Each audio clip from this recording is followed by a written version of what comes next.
मोदी का दुश्मन नंबर 1 बनेगा भाजपा का राष्ट्रीय अध्यक्ष।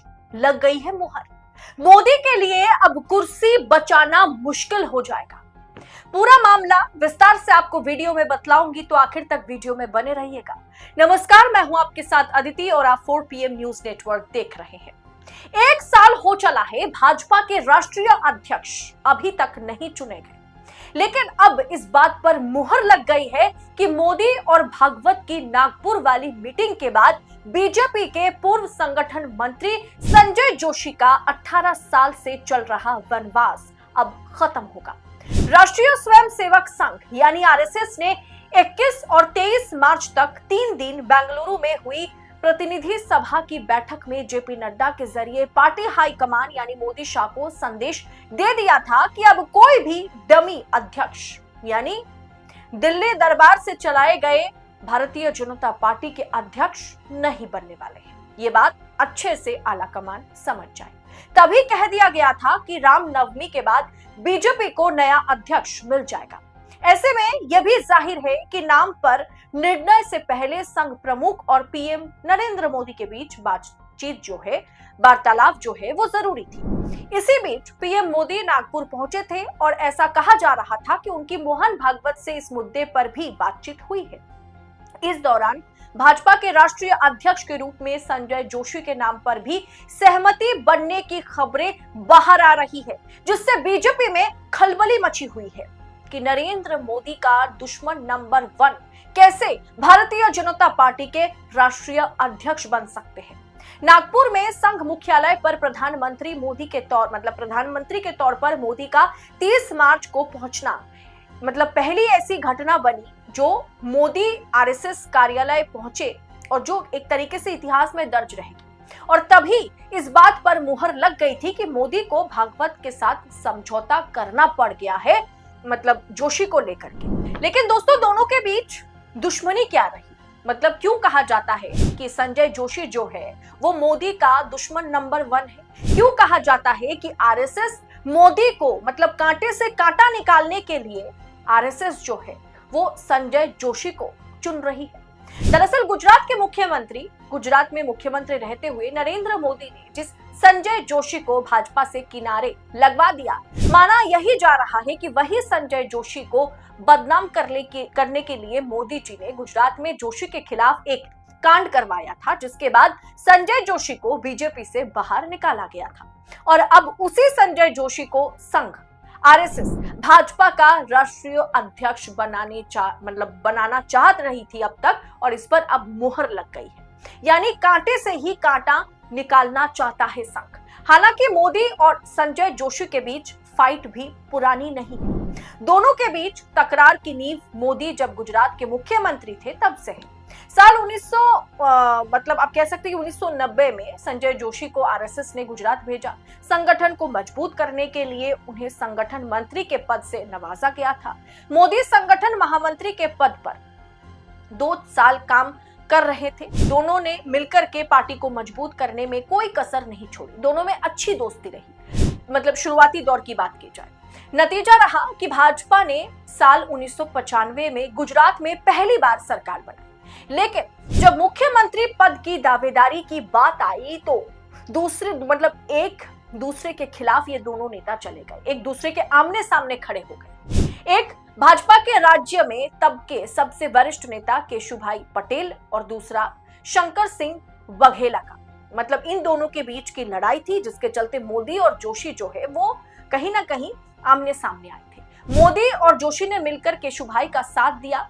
इससे कहा जाता है उससे वघेला जो है वो नाराज हो गए थे। इसके बाद वघेला की बगावत हुई और समझौते के तौर पर केशुभाई की जगह सुरेश मेहता को मुख्यमंत्री बनाया गया, जबकि नरेंद्र मोदी को दिल्ली भेज दिया गया। मोदी के जाने का सबसे अधिक फायदा जोशी को मिला, संजय जोशी को। अब संगठन महामंत्री के रूप में या उस पद पर रहते हुए जोशी की ताजपोशी हुई और 1998 में भाजपा एक बार फिर सत्ता में आ गई। मोदी गुजरात आना चाहते थे, लेकिन संजय जोशी इसके लिए तैयार नहीं थे। जिस मोदी को संजय जोशी और मोदी साथ मिलकर के गुजरात में काम कर रहे थे। मुख्यमंत्री बदले जाते हैं, मोदी को गुजरात से दिल्ली भेज दिया जाता है। तब संजय जोशी के लिए मैदान खाली रहा और वो गुजरात में लड़ाई लड़ रहे थे। गुजरात में फिर से उनकी बदौलत सत्ता की वापसी होती है। 1998 में भाजपा की सरकार बनती है। ऐसे में मोदी चाहते थे गुजरात लौटना, लेकिन संजय जोशी जो होने वाला या भावी मुख्यमंत्री बनने वाले थे, वो नहीं चाहते थे कि मोदी की गुजरात में एंट्री हो। एक बार फिर केशुभाई मुख्यमंत्री के पद पर बैठे, लेकिन साल 2001 में समीकरण बदल गया। उपचुनाव में भाजपा को हार का सामना करना पड़ा। नतीजा, केशुभाई को हटा करके नरेंद्र मोदी को गुजरात का मुख्यमंत्री बना दिया गया। वो भी किनके इशारे पर या किनके कहने पर? आडवाणी जी के कहने पर। इसके बाद मोदी जी ने संजय जोशी को दिल्ली की ओर रवाना करवा दिया। वो राष्ट्रीय संगठन महासचिव बने दिल्ली में। तब से दोनों की यानी मोदी और संजय जोशी की ओपन फाइट जो है वो शुरू हो गई। संघ के प्रचारक संजय जोशी 80 के दशक में नितिन गडकरी के साथ नागपुर में राष्ट्रीय स्वयंसेवक संघ के माध्यम से देश की सेवा किया करते थे। उन्होंने मैकेनिकल इंजीनियरिंग की पढ़ाई की और राजनीति में आने से पहले कुछ समय तक इंजीनियरिंग पढ़ाई भी उन्होंने करी थी और इंजीनियरिंग का काम भी उन्होंने किया था। नागपुर के रहने वाले संजय जोशी की भाजपा में बड़ी शुरुआत गुजरात से हुई थी। राज्य में 13 वर्ष तक रहकर भी उन्होंने पार्टी को मजबूत करने का काम किया, अहम भूमिका निभाई गुजरात में। गुजरात से उनका करीबी रिश्ता रहा। उनके परिवार के कई सदस्य गुजरात में ही रहते थे। अनमैरिड है संजय जोशी। उस समय सबसे अधिक चर्चा में आए थे जब 2005 में उनकी एक फर्जी सीडी बाजार में आई थी। इस सीडी में उन्हें कथित तौर पर एक महिला के साथ आपत्तिजनक हालात में देखा गया था। इसके बाद पार्टी ने उन्हें बाहर का रास्ता दिखाया था, लेकिन सीडी फर्जी साबित हुई और जोशी की पार्टी में वापसी भी हुई। जोशी संजय जोशी के समर्थक मानते हैं कि सीडी के पीछे मोदी समर्थकों का हाथ है, यानी मोदी ने अपने समर्थकों, अपने कार्यकर्ताओं के जरिए एक फर्जी सीडी को जो है उन्होंने बाजार में लॉन्च किया और संजय जोशी को बदनामी का सामना करना पड़ा। सीडी कांड के बाद पार्टी में उनकी वापसी को लेकर के भी कई नेता जो है असहमत थे, जिसमें मोदी जी भी शामिल थे। मोदी जी नहीं चाहते थे कि संजय जोशी की पार्टी में वापसी हो, लेकिन संघ और गडकरी के सामने उनकी एक भी नहीं चली और संजय जोशी की वापसी होती है, क्योंकि संघ का उन पर हाथ था। नितिन गडकरी और संघ के करीबी रहने के कारण साल 2012 में जोशी को उत्तर प्रदेश विधानसभा चुनाव की जिम्मेदारी सौंपी गई। मोदी को यह भी पसंद नहीं आया। वो एक दिन भी चुनाव प्रचार के लिए यूपी नहीं गए थे, क्योंकि उस चुनाव को संजय जोशी लीड कर रहे थे। जानकार मानते हैं, बड़े बड़े पॉलिटिकल एक्सपर्ट्स मानते हैं कि नरेंद्र मोदी को यह अच्छी तरह पता है कि साल 2013 में होने वाले विधानसभा चुनाव में उनकी राह में अगर कोई रोड़े हैं तो वो केशुभाई पटेल और जोशी है, संजय जोशी है। यदि मोदी इस चुनाव को हारते हैं तो प्रधानमंत्री की कुर्सी से वो और दूर हो जाएंगे।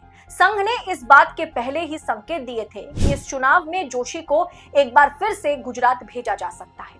ऐसे में ये चुनाव मोदी के लिए करो या मरो की स्थिति लेकर के आएगा।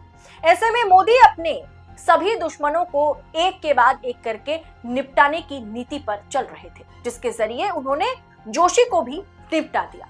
लेकिन अब वही जोशी 18 साल के वनवास के बाद जो है उनकी वापसी हो रही है, और ये वापसी कोई और नहीं बल्कि खुद आरएसएस प्रमुख, आरएसएस चीफ मोहन भागवत संजय जोशी की वापसी करा रहे हैं। क्योंकि वही मैंने आपसे कहा ना कि मोदी का दुश्मन नंबर 1 जो है वो अब भाजपा का राष्ट्रीय अध्यक्ष बनेगा, क्योंकि कांटे से ही कांटे को खात्मा करना आरएसएस या संघ जो है संघ चाह रहा है।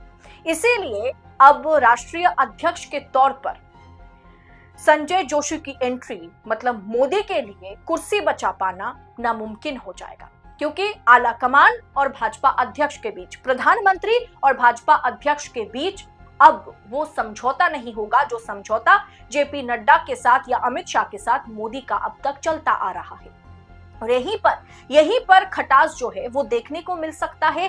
और भारतीय जनता पार्टी और सरकार दोनों अलग थलग मतलब एक दूसरे के खिलाफ तो नहीं कहेंगे, लेकिन अब खुल करके बगावत जो है या बगावत की गूंज जो है, सूर जो है वो कहीं ना कहीं सुनाई देगी मोदी के खिलाफ, अगर संजय जोशी भारतीय जनता पार्टी के राष्ट्रीय अध्यक्ष बनते हैं तो। फिलहाल चर्चा यही है, एक्सपर्ट्स यही मान रहे हैं कि नागपुर लॉबी ने इस पर मुहर लगाई है कि भाजपा के राष्ट्रीय अध्यक्ष संजय जोशी मोदी का नंबर 1 दोस्त नहीं, माफ कीजिएगा, नंबर 1 दुश्मन संजय जोशी राष्ट्रीय अध्यक्ष बनने जा रहे हैं। अगर राष्ट्रीय अध्यक्ष संजय जोशी बनते हैं तो अब डमी राष्ट्रीय अध्यक्ष जैसे जेपी नड्डा रहे, जैसे अमित शाह रहे, अब वो डमी अध्यक्ष नहीं रहेंगे और भाजपा में आलाकमान मोदी शाह से ज्यादा पकड़ कहीं ना कहीं आरएसएस की हो जाएगी।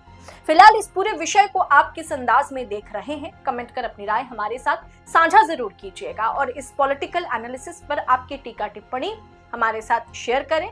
फिलहाल इस रिपोर्ट में इतना ही, जल्द होगी मुलाकात ऐसे ही तमाम खबरों के साथ। तब तक के लिए 4 PM के साथ बने रहें। फिलहाल मुझे दीजिए इजाजत। बहुत बहुत शुक्रिया आपका। जय हिंद, जय भारत।